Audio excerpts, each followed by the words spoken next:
All right. Hello, everyone, here at the Clarke Museum and watching from home. My name is Robert Cliver. I'm a professor of history at Cal Poly Humboldt.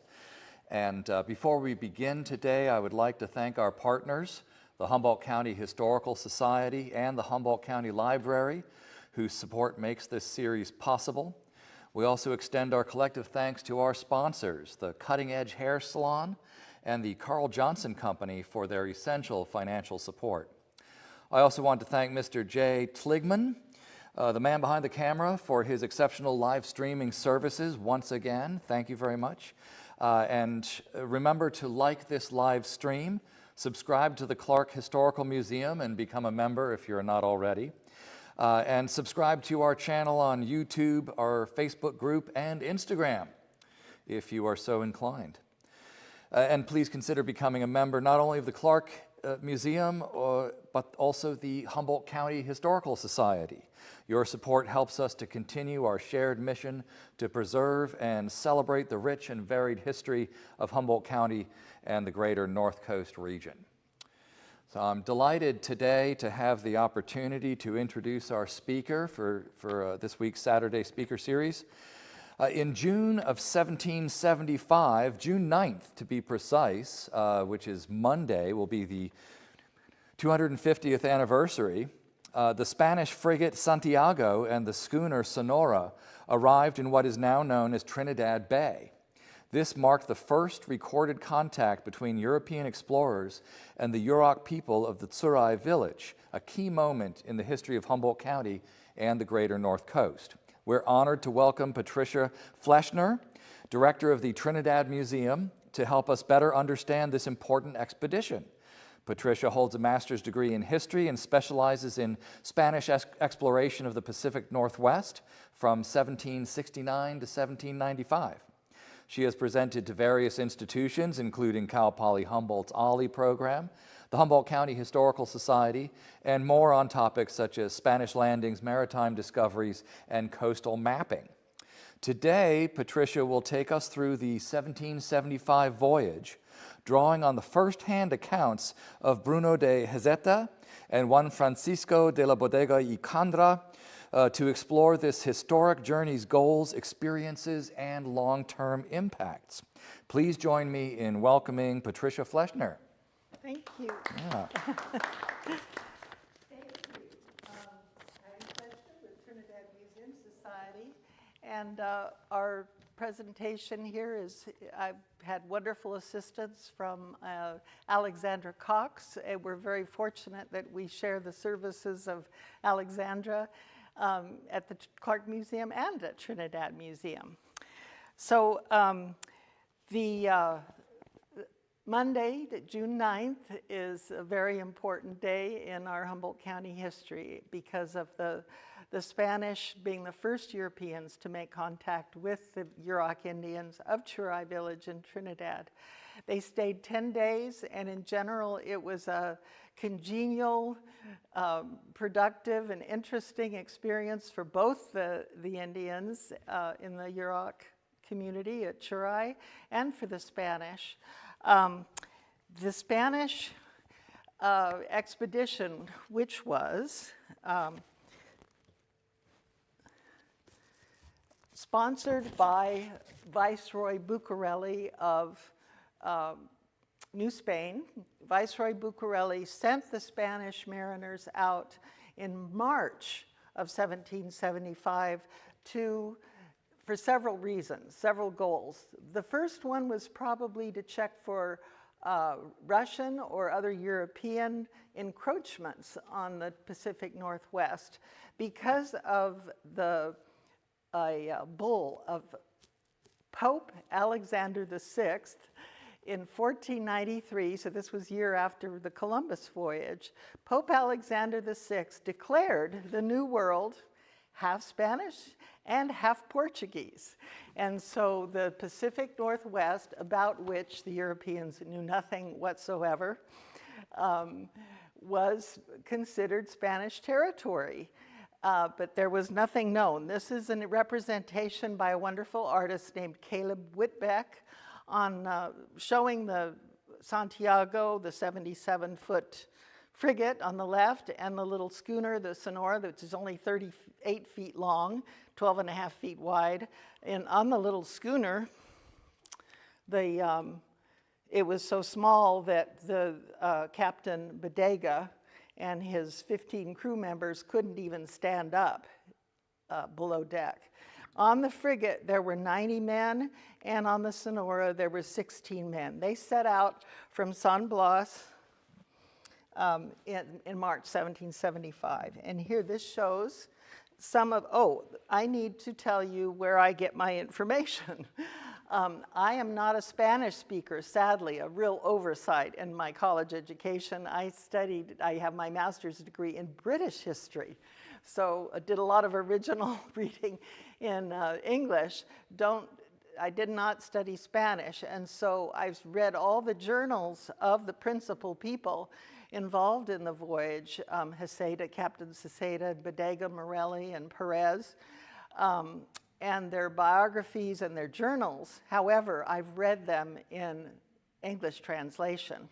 Also, it needs to be remembered that we have my viewpoint, my reading concerning the Spanish has been from the Spanish mariner's point of view. We don't have written documents from the Tsurai Village people, of course, so I am imparting the impressions of the Spanish when they arrived at the village. So The Voyages of Tsurai is a wonderful book that we actually published through our museum, a reproduction, and this has the journals of the Spanish mariners, one of them being Juan Francisco de la Bodega y Cuadra, born in 1844 in Peru. I've read most about him because most of information is available. There are a lot of archives in Mexico City and in Madrid, which I would love to read in the original. I can't do that, but there's a lot of information about him in both the Oregon Historical Society and in Victoria, British Columbia. And this is a biography by Freeman Tovell of the life of Bodega. He only lived to age 49, and he was about 30 years old when he came to Trinidad. This is Bodega's second in command, Francisco Morelli, very talented cartographer and mariner. Between Bodega and Morelli, they were the ones who drew most of the maps. This is Morelli's journal, terrible picture. Morelli's journal, which wasn't published until 1781 in England. One thing that I need to point out is that the Spanish were very, very secretive about their accomplishments, about their voyages. They didn't want other Europeans to know what they were doing up in the Pacific Northwest. So their journals and their maps weren't widely known. This is the diary of Bruno Heceta. This shows a wonderful representation of the Santiago. And this isn't Trinidad, but this would be typical of what happened when the Spanish arrived in Trinidad. Several canoes came out to greet the Santiago. This biography is annotated, translated by Herbert Beals, a wonderful scholar. And the Spanish were interested in this voyage for several reasons. As I said earlier, to look for European encroachments along the Pacific Northwest. It was also attempting to find the Northwest Passage. There were rumors that the Juan de Fuca Straits up in Canada, which not today's Canada, no one knew about the Juan de Fuca Straits, but it was rumored that that could possibly be a Northwest Passage. So this information came from a fellow navigator, Perus, a Frenchman, and from the Russian court of Catherine the Great of Russia. So Carlos III of Spain was quite a remarkable, enlightened king. He was a descendant of Louis XIV of France. So the Bourbons were asked to rule Spain when the Habsburgs fell out of favor. And so Carlos III was an enlightened person for the period, much like our amazing founding fathers in America. Carlos III, Viceroy Bucareli, these Spanish mariners were all part of the move to learn, to understand, to discover, to explore, to find out what was going on in the world. It wasn't about necessarily possession, conquering. Of course, they wanted to secure their territory, but the Spanish really weren't even very much interested in trade. That was earlier in the Acapulco to Manila trips, yes, but not on this excursion. Anyway, Carlos III was the one who instigated this securing of the property in the territory in the Pacific Northwest. And he was the founder of the Prado Museum in Madrid and was instrumental in making Madrid a more cosmopolitan city. And he was interested in architecture, he was interested in botany, very interested in music. And the descendants of Carlos are ones that are still part of the Spanish aristocracy today.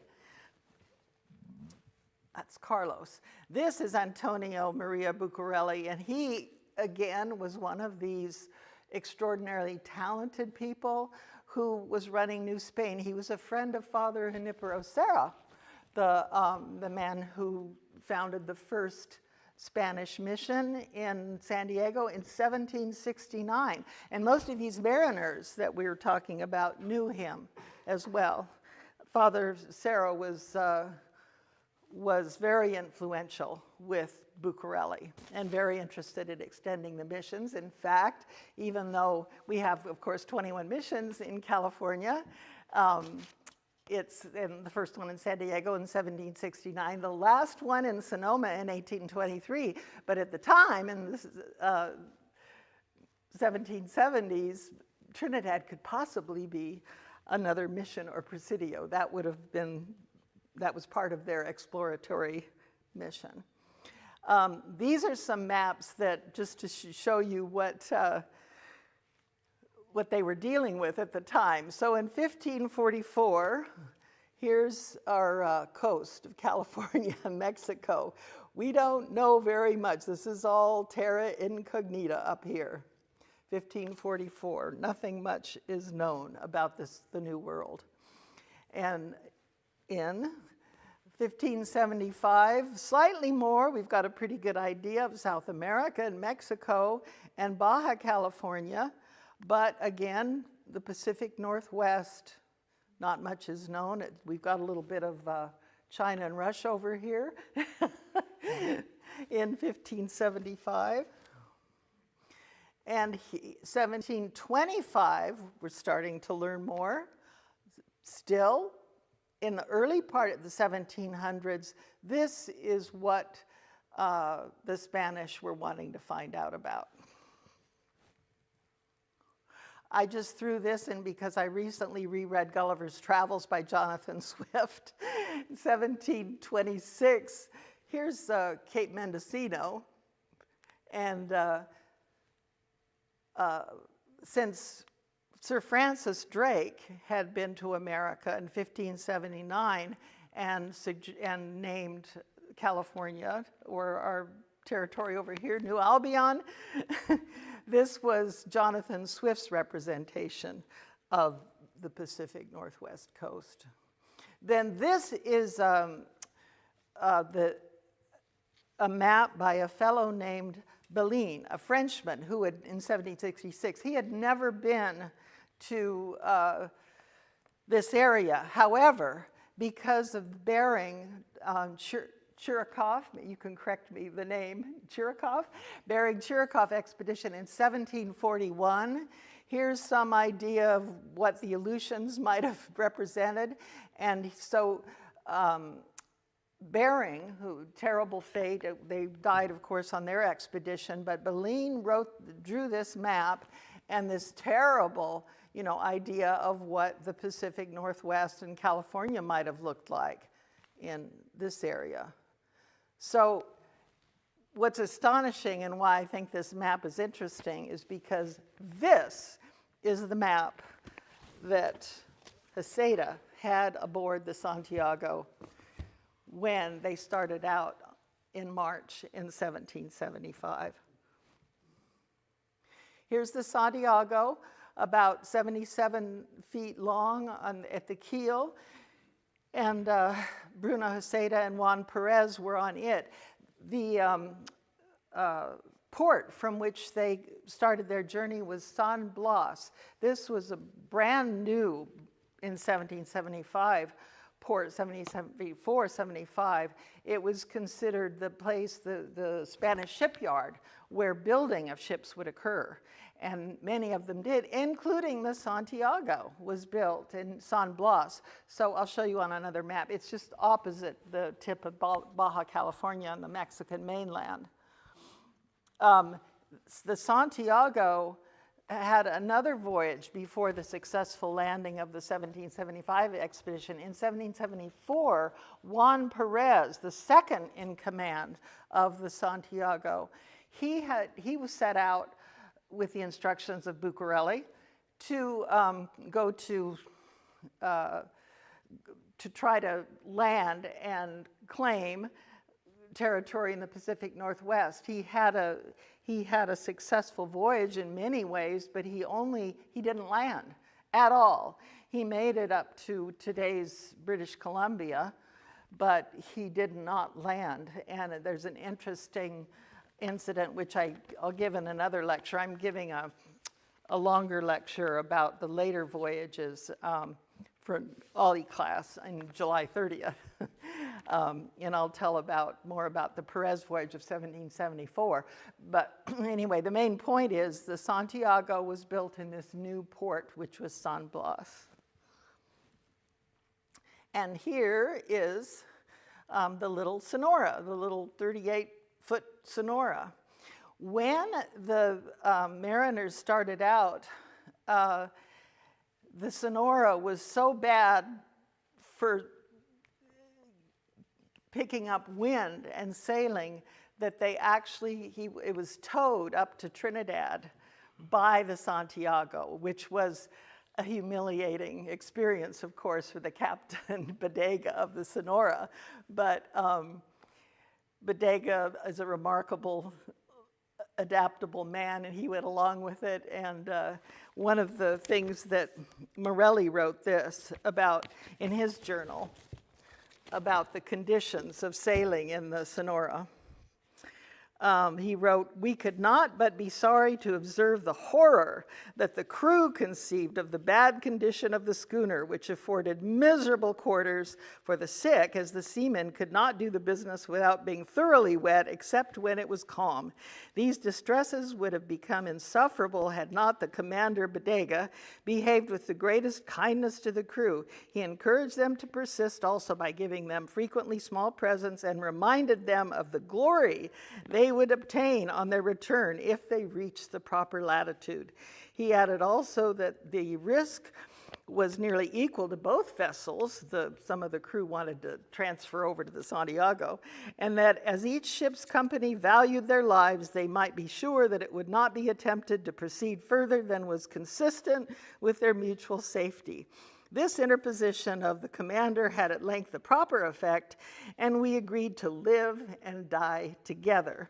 And shortly after that, actually just a few days before they landed in Trinidad, on June 1st, Morelli reported that one of our seamen was so drunk, he'd gotten into the stores with spirits, that we thought it right to remove him to the frigate, so they transferred him over to the frigate, where he afterward died in less than 6 hours.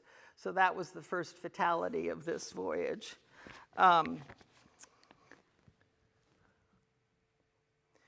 Finally, on June 9th, 1775, the Spanish mariners spotted Trinidad Head. Here's the bay. Morelli wrote, "We saw with the greatest clearness the plains, rocks, bays, headlands, breakers, and trees, and endeavored to find out a port. Being at the distance only of a mile, and approaching to a high cape Trinidad Head, which seemed to promise shelter, though we were obliged to proceed cautiously as many small islands concealed from us some rocks which scarcely appeared above the surface of the sea. Trinidad is loaded with sea stacks, as you know. The schooner entered the port alone, sounding all the way with the greatest care, and the frigate followed in our wake. We observed 2 canoes from the north, which came close to the frigate and exchanged their skins for bugles, their little trinkets, beads and trinkets, and other trifles, with our seamen, whilst in the meantime the schooner cast anchor opposite to a little village, which was Tsurai. So the villagers, they estimated perhaps 50 Tsurai villagers, were seeing this amazing ships in the bay, the first Europeans, and they weren't fearful. Out they come in their canoes and with sign language immediately start trading. This, I'd like for you to note, so these are the soundings they did on the way in. Here's the little village. We don't have all these springs today. This is the village. But note these amazing springs, of course, water, soil. The conditions of the port were of much interest to the Spanish, and they all observed, all of the journals note the crystal clear nature and potability of the water. That is very impressive. And this map, I just love this. Oh, by the way, that last map, that was drawn by Morelli and Bodega. So here it shows, I love this. Here's Pilot Rock, for those of you who know Trinidad. Here's the lighthouse. There was a tour today. The lighthouse is open the first Saturday of every month, just P.S. So here, before I found this map, this is a Beals map, I wondered, gee, did they go between the head and Pilot Rock? Because Pilot Rock's about 90 feet high, pretty treacherous. And of course, all these rocks, I'm pretty certain that there were maybe not many, but several European ships. Well, we know that they came up along the coast. However, the big deal is they didn't land, and you can see why. In the journals, all of them say how misty, rainy, foggy, couldn't see a thing. And of course, if they did see anything, it'd be these rocks. So here they come into the bay around Pilot Rock, and then here they anchor. Here's the village. This is where they raised the cross. And down here, they called this La Cañada, Luffenholtz Creek area. And then further down, they named this little river, which is sort of it's the Yurok territory before we go into the Wiot territory, south of the Little River. But the Little River they named Rio de las Tortolas, the river of the turtle doves. And this map is just wonderful, I think. Again, drawn by, Beals interpreted from Morelli's writing. So on June 11th, they landed, interacted with the Indians, and then on June 11th, Trinity Sunday, the Spanish went up to the Trinidad Head and planted the Spanish cross.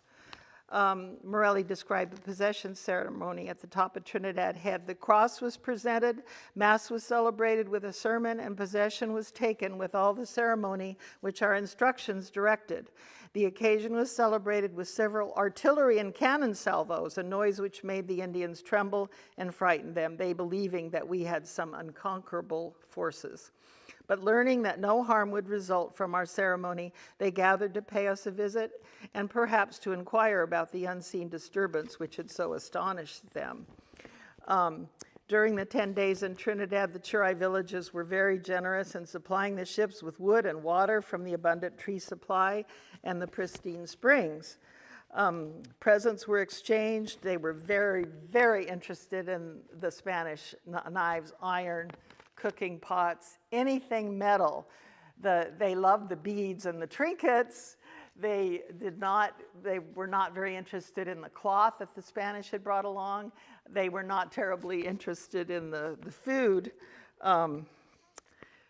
But they were very interested in trading. And the Yurok people did not relish Spanish food. Bodega wrote, although they took it out of politeness, they threw it away when we were not looking. Bodega continued, one of them became so familiar with the Spaniards that for several days he dressed in the clothes of his sailor friends. He often sat down at the table in the presence of his countrymen. There he ate whatever he was given, which the Indians applauded, while the Spanish considered it a noble effort made by one who aspired to be called a cosmopolite, a cosmopolitan person. I love the formal language that the Bodega wrote with. Iron implements and knives were of great interest to the Indians. The Spanish observed Yurok weaponry, largely bows and arrows. Bodega wrote, many times the Indians asked help of the Spanish to defeat their enemies in the field. This is certain evidence of their wars with other neighboring towns, although they were friendly with several Indian visitors who soon arrived at the beaches, which numbered over 300 apparently. The word got around fast about these ships being in the bay. Bodega realized that, I think this is important, and this is consistent through all of Bodega's journals. He was humble about not making assumptions about other people or other events, and he said, Bodega realized that the Spanish were not among the Yurok long enough to fully understand the culture, and with humility he wrote, how many facts have been lost because of lack of experience and sufficient knowledge of these investigations.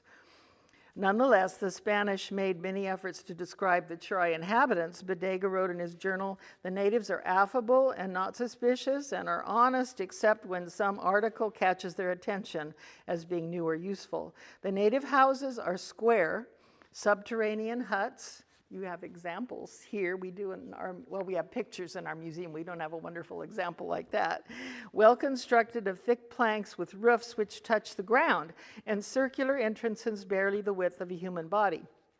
The floor is very flat and clean, and in the middle there is a square hole, 1 vara, that's 33 inches, deep for making and keeping a fire, which heats the entire inside of the house. Lastly, the construction of the houses is sturdy enough to protect the inhabitants from predatory animals.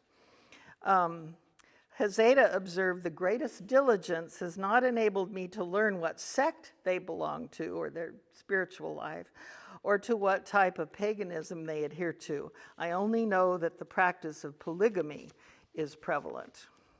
This is kind of a long paragraph, but I love to read it because it indicates the sort of the poetic nature of Bodega's writing. This is about the fauna of Trinidad. The land asks only to be cultivated, to produce in abundance the same fruits, more or less, as the countries of Europe. Its mountains are covered with tall pines, which form a thick forest centuries old. Its residue continuously improves the soil, which supports fragrant green growth. It enchants the senses, for the mixture of rose, wild marjoram, lily, plantain, celery, thistle, chamomile, and an infinite number of other plants that would be precious finds for a botanist are produced with that inconsistent disorder with which nature knows how to divert the eyes of the observer and forms the most pleasing and agreeable garden imaginable. Without any great exploration, since neither the shortness of the time nor the need for security permit us to go very far from the beaches, we found strawberries, mulberries, blackberries, sweet onions, and mushrooms, which we ate with pleasure in that happy paradise. These fruits were found most abundantly near the streams, which are frequent and crystal clear. The pines are extraordinary height. Among those which we found fallen on the beaches and lacking their upper ends were some which measured 60 varas, that's 33 inches, or close to a yard, in length and 2 in diameter at the bottom. And a practical navigator, he added that the wood is good for decking, beams, and masts. They're very practical people. And this I don't like telling about because I try to look to the best in human nature. Anybody in the world, look to the best of people. So so I am biased toward goodness in humanity, and which is needs to be disclosed, I guess, because everything, of course, wasn't ducky. But this particular 10-day period was cordial in general, and that's why I like to tell about it. But there was an interruption in the goodwill between the Spanish and the Tsurai villagers. On June 14th, two of the sailors, Jose Antonio Rodriguez and Pedro Lorenzo, deserted. Juan Perez, second in command of the Santiago, wrote in his journal, the captain, meaning Heceta, sent 12 armed men in search of the deserters. On arriving ashore, the men were to go to the rancheria and search fully all of the houses of the Indians, but the search was without results. The search was conducted in such a way that the Indians were astonished at what was done to their houses without knowing the motive or purpose. Pedro Lorenzo returned on his own to the ship and in his confusion lied that the Indians had been complicit in hiding him. For his desertion, he was lashed 200 times on the instructions of Heceta, not Bodega, but Heceta. Both the Indians and Heceta's fellow officers and Father Campa, he's the priest on board that did the possession ceremony so beautifully, resented this action, as Perez wrote. Father Campa wrote that the deserter was given a scourging with gun straps. They would have scourged him to the skin had not the Indians interceded, imploring mercy on his behalf. Jose Antonio Rodriguez was never found. And then there's, I don't know if it's apocryphal or a legend, but later writings from the Four Ages of Tsurai, this has first-hand accounts of the later fur traders in the early 1800s that came to Trinidad. And a white man was spotted on several occasions. So was it descendants of this Rodriguez? Maybe we'll know someday for sure, but anyway, he stayed and possibly stayed in the village and procreated. Father Campa made more observations about the Indians, who gave us dried sardines, and some came aboard with the captain in a launch and were recompensed with beads. During our stay, he wrote in the port, the Indians behaved with friendship and confidence, for they entered our launches with us to come aboard and took our people in their canoes.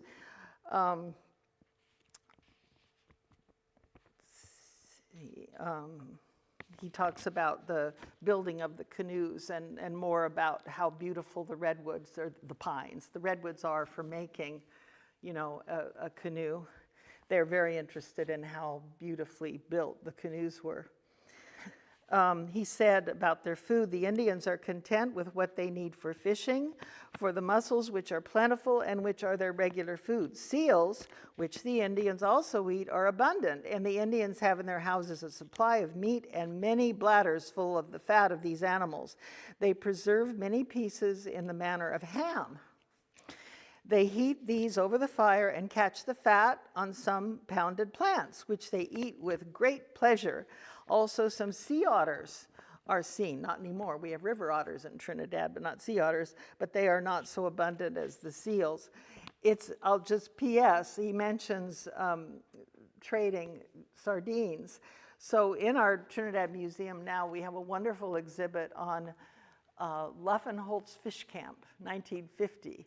And I think the sardines he's probably referring to are the smelt, which are with the dip nets were caught at Luffenholt's Beach for generations. And this exhibit we have shows the smelt being dried on the beach. And this was a tradition where Yurok families would go to Luffenholt's Beach for a summer camp, stay there all summer, and fish for the smelt and then dry it on the beach. And this exhibit we have with some wonderful pictures taken by Barbara and Chuck Snell, where because they honeymooned on Luffenholt's Beach in the summer of 1950. And it's fascinating because this was probably one of the last fish camps. But when Father Campa mentions sardines trading, it makes me think that the Yurok people probably had these fish camps, you know, in the late 1700s. Heceta reported in his journal about the suitability of Trinidad for settlement. One of his recommendations was to establish a shipyard at Trinidad Bay, a virtual necessity both for practical reasons and for another that was always present in Spanish strategic thinking: the fear that leaving the bay unoccupied would make it accessible to any foreigner wishing to occupy it or to use it as a port. The establishment of a port at Trinidad, besides seeming to be advantageous to the extension of the gospel, the first objective of our sovereign, is a virtual necessity for the security. And then he added that if a garrison, he's thinking ahead, the Spanish never came back to settle, but he's thinking ahead about his mission and what he's supposed to find out. If a garrison of no more than 60 men were left at the post, there is sufficient land for sown crops and raising livestock, so that without any other assistance, they would be able to live comfortably without leaving the limits of the fortification, where the quality of the black soil, which we have in abundance still, appears to be favorable for farming. Morelli continued about the character of the villagers and the cordiality of them. Morelli wrote, "We never noted any actions on their part suggesting anything but the most loyal friendship and the fullest confidence in our men, by whom in turn they were treated with kindness and respect." Father Campa wrote on June 18th, 1775, as the Spanish prepared to leave the port, "When we went to say goodbye to the Indians, they showed us by the expression of their faces the sorrow they felt at our departure, and by signs they told us they would mourn 5 days. Without our telling them anything about the cross, they said on their own account that they would not take it down, and that they would take care of that no one else took it down, and that whenever we returned, we would find it there." So later on, George Vancouver, the British mariner, came into Trinidad Bay in May of 1793 at the suggestion of Bodega, but that's another story. And he found the cross on Trinidad Head. Then later, again in the accounts of the fur traders, they also saw the cross up. And this is interesting because we don't know what they sensed, that it was important to leave the cross up there. But later on in the voyages of Bodega and Morelli, they went on up later, 1779, 1792, up to latitude 60, 65. And a cross was planted in one of the areas around Alaska, and as they sailed away, the Indians immediately tore it down. So it's the cross on Trinidad Head endured for decades. So this is a picture of this is not Trinidad. We don't have a drawing of the Trinidad claiming ceremony, but this would be a typical Spanish claiming ceremony. And here is, in our Trinidad Museum, we have a little remnant of the Spanish cross, and bragging rights for little big Alexandra out there when Alexandra was getting her master's degree. She authenticated this cross at then Humboldt State University, where she got her master's degree by Denver chronology, and also there's iron nails, so we dated the nails and the wood at HSU. Thank you very much. And so today, this cross, it's a granite cross still on Trinidad Head. This was erected in 1913 by the Women's Club of Humboldt, and it is still there and has in Latin the inscription of claiming Trinidad for King Carlos III of Spain. How's our, I guess we're still okay with time? Yeah, okay. So after 10 days, the Spanish continued on their mission north, encountering storms and illness among the sailors and a terrible altercation near today's Quinault in Washington. But definitely put a damper on things.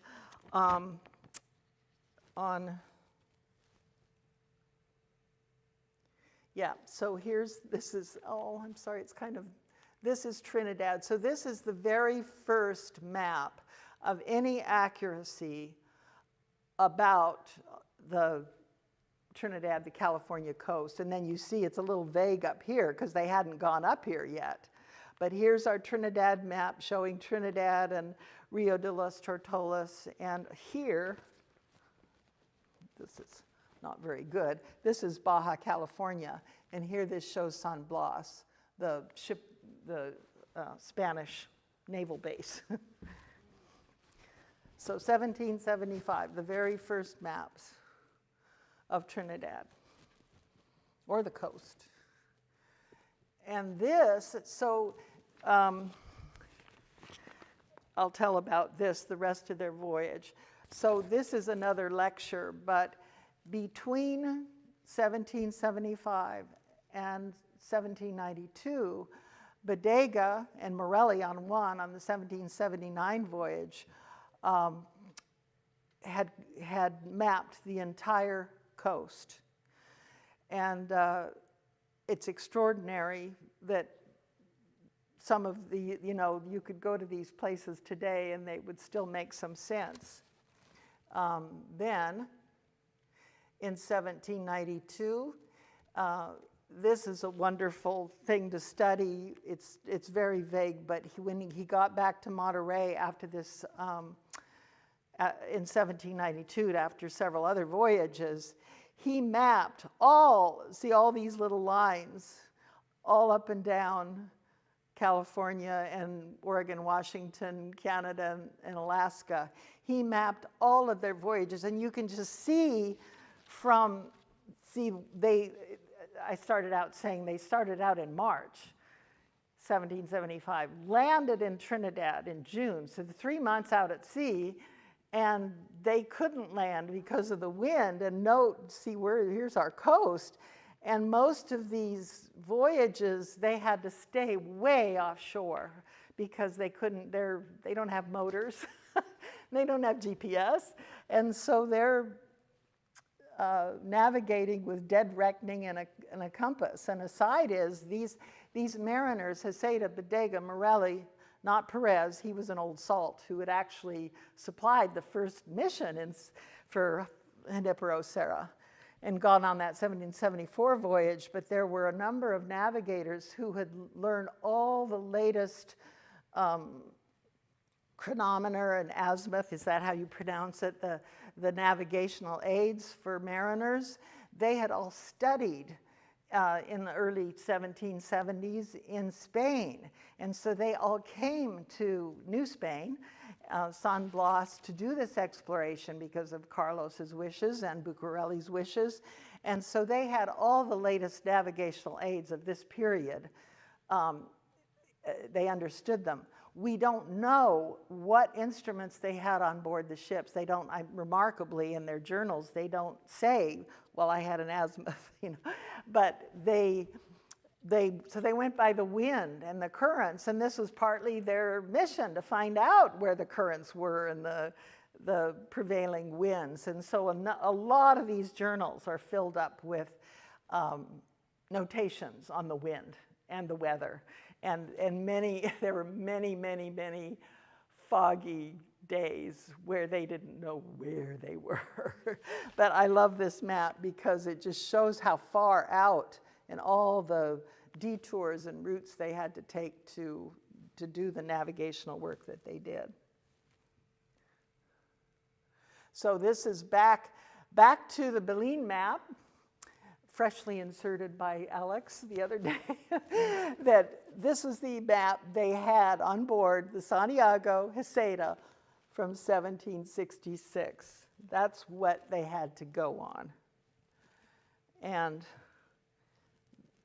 this is what, in 18 years' time, Bodega's and Morelli's notations, together with George Vancouver, where I mentioned how secretive and uncooperative the European mariners were with each other. Well, this changed in 1792 when George Vancouver and Bodega met in Vancouver on Nootka, the northwest corner of Nootka, when they finally found out Juan de Fuca Strait is not the Northwest Passage, nor is the Columbia River, nor is the Rogue River, nor is the Little River, nor is the Klamath River. There is no Northwest Passage.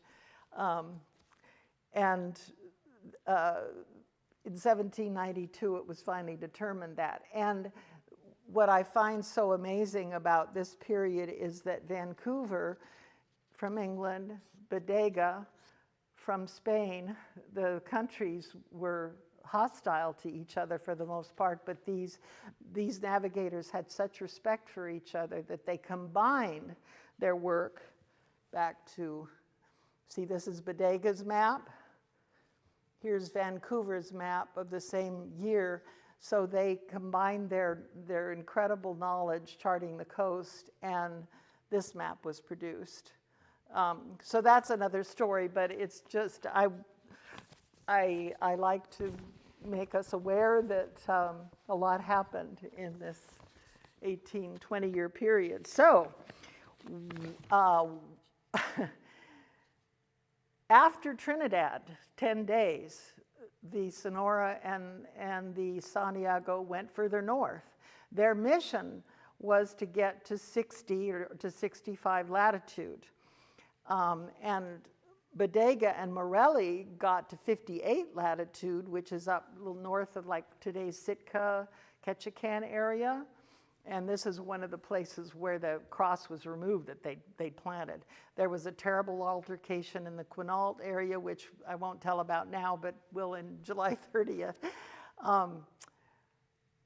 The crew was starting to, they were happy in Trinidad. They had plenty to eat, and they were healthy in Trinidad. But as they continued north, both crews started to have signs of scurvy. And so Hezeda on the Santiago turned back to Monterey. However, Bodega and Morelli on that little schooner where the crew was just terrified of the wind and the rain and everything else, they hated being in the Pacific Northwest, but they persisted and got up to 58 latitude. Meantime, the Hezeda turned back, but not before he spotted the Columbia River. But his men were so sick that he didn't penetrate it. He didn't enter the bay. They were just too sick to do anything further. But however, he spotted it, and so in some ways, the Columbia River should be named the Hezeda River. However, it is not. We give credit to Robert Gray for naming the Columbia in 1792 because he sailed into it. It's notable that after 1792, when George Vancouver and Bodega met in Nootka, that Robert Gray was also part of the ship sailing into Nootka, and Robert Gray became a friend of Bodega also, this American. So Bodega made friends with Indians, his very fearful crew, his fellow captains, the court of Spain, the viceroy of New Spain, and was quite a remarkable explorer. He died at age 49, almost 50, in 1795, shortly after he drew this map. This is describes how finally the Hezeda made it back to Monterey on their way to San Blas. The Sonora made it back to Monterey as well, but this is Morelli's description, the effects of scurvy. Our crew were seized with strong symptoms of the scurvy, which not only showed itself in their gums, but from the great swellings on their legs, they had lost the use of them. From this calamity, we could only muster 2 on each guard, one of which steered and the other handled the sails. As they approached Monterey, both the captain and myself were ill of a fever. Our sickness made the rest of the crew almost despair, for which reason the captain and myself showed ourselves upon the deck as often as we could, in which efforts the Almighty assisted us.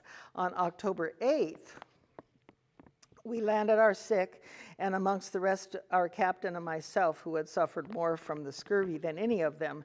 Not one of the whole crew, indeed, was free from this complaint. All of the crew, including Bodega and Morelli, were so weak they had to be carried off the schooner, and the Franciscan fathers of what today would be Carmel Mission took care of them and nursed them back to health. When the Sonora mariners were well enough to travel from Monterey, they left on November 1st for San Blas, arriving there on November 20th, 246 days after their departure from San Blas in March of 1775. Juan Perez died on the second day, but it was of typhoid fever, not of scurvy, and he was buried at sea. That was the old salt who'd had his first voyage in 1794. Bodega was forced to take to his bed for 3 months to recover his health. So the Spanish drew the first maps of any accuracy of the coast, and they did not return to Trinidad to settle. There were several reasons for this. The enlightened King Carlos III died in 1788. His successor, Charles IV, apparently was a good man. Both were disgusted with the Inquisition, which had lasted since Ferdinand and Isabella. There were very, very few burnings of heretics during the reign of these men. But Charles IV didn't have the ambition, didn't have the intellect or the skills or the desire to continue exploration on the coast, besides which Europe was in turmoil. We had our American Revolution, and the Spanish were allies, not aggressive allies like the French were, but the Spanish were our allies in our American Revolution. Then the French Revolution occurred, and then Carlos IV was absolutely terrified and preoccupied with what was going on in France. And during the Terror in 1793, Louis XIV and Marie Antoinette were beheaded. Napoleon was on the scene shortly thereafter. And probably the biggest thing, though, and then this is Carlos IV's wife, she was quite promiscuous. And apparently this is some of their children. These two apparently might have been the offspring of her lover, Godoy, who was sort of prime minister. Carlos spent a lot of time hunting and not in the court. He was very loyal to his wife. She was not so loyal to him, but her lover, Godoy, was sort of prime minister of Spain, and he had no interest whatsoever in the Spanish settlement or exploration. So circumstances changed. This era was over. But I think probably the biggest thing that prevented the Spanish from coming back was, I described the terror of the crews. The Anza, the explorer who went inland up from Mexico into Sonora, and then he brought families with him to settle some of the missions, Santiago, and then on upward. Anza brought families to settle California. The crews of the Sonora and the Santiago were ranch hands. Some of them had sea skills, but they were understandably recruited to go on these very, very dangerous voyages, realizing they might not come back. And they did not like the Pacific Northwest. It was cold and wet and rainy and miserable. So there wasn't a lot of good publicity from the crews of these ships when they got back to Mexico, or New Spain. And also the same with the Mexicans. There weren't enough Spanish, and later there weren't enough Mexicans to sort of, the Indians were here, and the Spanish respected the Indians. There weren't any altercations in this area, Northern California, with the Indians. But even though they thought about settling the area, there weren't enough people to do it. And it's probably one of the reasons that California was so easy to settle, in the mid-1800s, and California became a state. But it's interesting in reading all this to consider if there had been more people interested in the Pacific Northwest, that we could have been Spanish subjects. not American ones. So that is, let's see. Oh, I wanted to say one thing just about the Heceta and other of these amazing Spanish mariners. Bodega died way too early at age 49 in 1795, but a lot of the other mariners went to war against the British and were, Heceta served at Trafalgar, and several of the mariners that were colleagues of Bodega and Heceta died in 1805 at the Battle of Trafalgar. And so that's another, they were busy in Europe. They didn't have time for the Pacific Northwest anymore. And I think that's enough for today. Does anybody have any questions about these amazing Spanish mariners? Yes? So you talked about the construction of the cross and the shipyard at Trinidad Bay. Were they using locally sourced coast redwood? No, they had wood on board, and they did, the Indians at Trinidad were very generous with sharing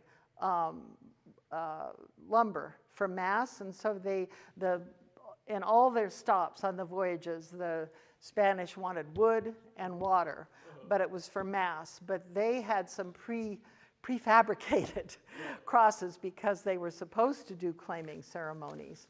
So the remnants of that cross were with the men on board, and they had to make probably was a pretty clear Indian trail, but if you've been up on Trinidad Head, that was it's a half mile to get to the lighthouse, and it's paved road now. But they made a little chapel. They did this. They were very devout. There are a lot of references to praying to God to get us through this misery. So Heceta's idea was to have a shipyard in Trinidad, but of course that never occurred. Yeah, that was an idea. That was one of his. Remember on these journals they're reporting back to Bucareli and the court of Spain, and of course, again going back to why I'm biased on this whole subject because I've read the Spanish journals. I haven't talked to Indians from 1775, so there's oral traditions, but I don't know them, and so their journals, are the most candid one is Borelli. He's the most candid, and then on the later voyages, the 1792 ones, a botanist named Mocino, M-O-Z-I-N-O, Mocino. Oh, he has great stories because he's not writing for the court. He's writing as a botanist and a scientist and a surgeon. And so actually, I think I'm going to try to do an OLLI class on him next fall. But so remember, they're writing for the court. So, and they're very, Heceta is very complimentary, particularly of Bodega. I didn't find a lot of compliments from Bodega about Heceta, but Heceta, the ship captains, they were like a king on board. They had to make a lot of seat-of-the-pants decisions, and their discipline on board had to be firm. It's just that Heceta and even George Vancouver later was quite a disciplinarian, but from the writings, it appears to me that Bodega was more of a leader that tried to inspire his crew rather than to punishment. He disciplined too, and he got mad, but he was, we're all in this together. We're going to do this for God and country and glory. We're going to make this happen. That's the kind of leader he was. Any other questions? Did they have a lot of alcohol on board all these? They did. They had rum, and Madeira was very popular. And I mean, they had to have some treats for the men. They worked so hard, but they weren't supposed to get into it without permission. And this was a cabin boy, the one that died from drinking too much in June, right before they landed. It's so sad. But yeah, they had provisions. And of course, probably, later on it was James Cook, or maybe it was Vancouver. James Cook, I think, who invented spruce beer. And that's sort of the British were the ones who conquered scurvy. But in this period, 1775, scurvy was still not known. It was later on, and yeah, the Cook and Vancouver kept potatoes, cabbage, citrus, if they could get it. Interesting that with all the wonderful oranges and lemons and limes in Mexico and Spain, that scurvy wasn't figured out earlier. But potatoes evidently are a good, and in Trinidad, there's a root that the Indians used that the Spanish took on that was very much like potatoes. So they ate very well in Trinidad. Yeah. Anything else? Patty,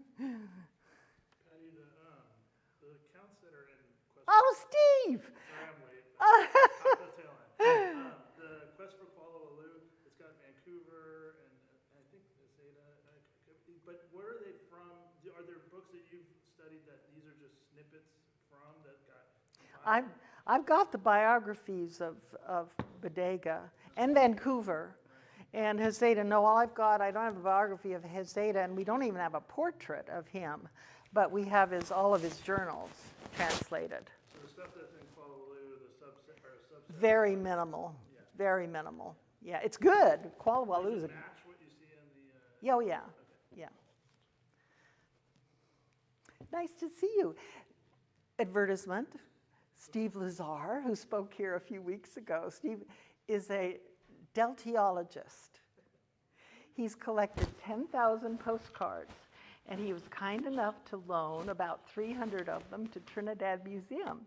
So we have a postcard exhibit at Trinidad Museum, thanks to Steve and to Alex and to our Cal Poly intern.